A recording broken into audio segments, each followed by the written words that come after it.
राधे राधे दोस्तों, आशा करती हूँ कि आप सभी लोग स्वस्थ होंगे। दोस्तों, आज हम बात करने वाले हैं कि सिंदूर लगाते समय यदि सिंदूर हमारी नाक पर या माथे पर गिर जाता है तो उसको शुभ माना जाता है या अशुभ माना जाता है। इसी विषय पे आज हम बात करने वाले हैं।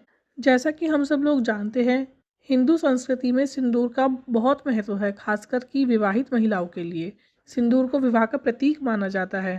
हर एक विवाहित स्त्री अपनी मांग में सिंदूर को धारण करती है। सिंदूर लगाने की प्रथा हिंदू धर्म में बहुत पुराने समय से चली आ रही है, जिसका उल्लेख रामायण काल से लेकर महाभारत काल तक मिलता है। नाक पर सिंदूर गिरने का महत्व संस्कृति और क्षेत्र के अनुसार अलग अलग होता है। कुछ संस्कृतियों में इसे सौभाग्य का प्रतीक माना जाता है, जबकि कुछ में इसे प्रेम और भक्ति के संकेत के रूप में भी देखा जाता है। कुछ लोगों का मानना है कि यदि नाक पर सिंदूर गिर जाए तो यह पति के प्रेम की निशानी होता है। कुछ मान्यताओं के अनुसार यदि मांग भरते समय सिंदूर नाक पर या माथे पर गिर जाता है तो इसे खुशहाल वैवाहिक जीवन और पति की दीर्घायु का संकेत भी माना जाता है। माना जाता है कि ऐसा होने से पत्नी का सौभाग्य और भी अखंड हो जाता है। तो इसलिए नाक और माथे पर गिरे सिंदूर को कभी भी पोंछना नहीं चाहिए। अगर आप इसको पोंछते हैं तो यह अशुभ माना जाता है। ऐसा माना जाता है कि मांग में सिंदूर भरते समय सिंदूर ज़मीन पर गिर जाता है या सिंदूरदानी गिर जाती है तो इसको बहुत ही अशुभ संकेत माना जाता है।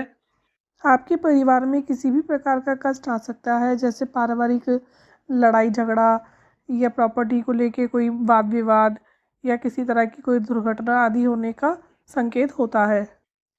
ज़मीन पर गिरे हुए सिंदूर को वापस मांग में नहीं लगाना चाहिए। इस सिंदूर को उठाकर बरगद के पेड़ के नीचे रख दें। धार्मिक मान्यताओं के अनुसार पूजा के दौरान यदि सिंदूर गिर जाए तो वो भी अशुभ माना जाता है। ऐसे में अगर आपसे सिंदूर गिर जाए, वह ज़मीन पर बिखर जाए, तो यह एक बड़ा संकेत देता है कि निकट भविष्य में आपके साथ कुछ अशुभ होने वाला है।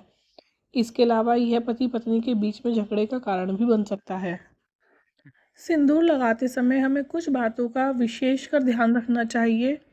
तो पहली है कि कभी भी शाम के वक्त सिंदूर नहीं लगाना चाहिए। शाम को हमें अपनी मांग नहीं भरनी है, सुबह के वक्त ही ये काम करें।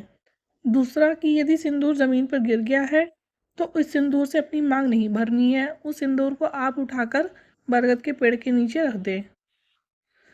तीसरा कि सुहागन महिलाओं को माथे पर तिलक लगाने के साथ ही अपनी मांग को भरना चाहिए। हमेशा अपने ही सिंदूर से मांग भरें। किसी और के सिंदूर से कभी अपनी मांग नहीं भरनी चाहिए, ना ही किसी और को अपना सिंदूर देना चाहिए। बिना नहाए कभी भी मांग नहीं भरनी चाहिए। तो दोस्तों, कुछ ये बहुत महत्वपूर्ण बातें हैं जिनका सिंदूर लगाते समय हमें खासकर से ध्यान रखना चाहिए।